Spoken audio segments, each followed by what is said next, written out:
என் அன்பிற்கும் மதிப்பிற்கும் உரிய தமிழின மக்களுக்கும் உலக மக்களுக்கும் வணக்கம். குறிப்பாக ஈரோடு மக்களுக்கு வணக்கம். நல்லா இருப்பீங்க அப்படின்னு நினைக்க முடியாது.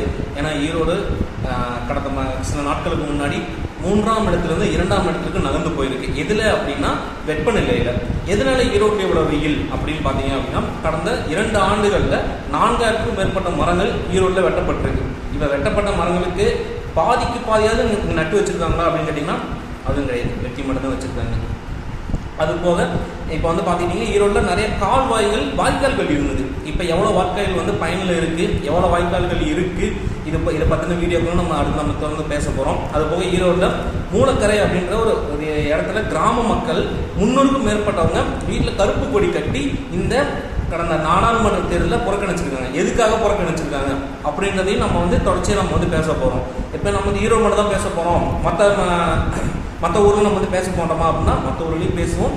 ஈரோட முதல்ல உறக்க பேசுவோம். இப்போ எதுக்கு இதெல்லாம் பேசுகிறீங்க, அரசியல் பேச போகிறீங்களா அப்படின்னு கேட்டால் ஆமாங்க, அரசியல் தான் பேச போகிறோம்.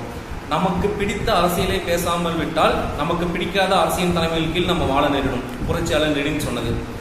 அரசியல் என்பது சாக்கடை அப்படின்ற ஒரு விஷயம் இங்கே பல நாட்களாக பேசிக்கிட்டு இருக்காங்க. அரசியல் அப்படின்றது சாக்கடை இல்லைங்க. அரசியல்ன்றது பெரிய ஆயுதம். அரசியல் அப்படின்றது பெரிய அறிவு. அரசியல் பேசுவோம், அறிவை வளர்ப்போம். நன்றி.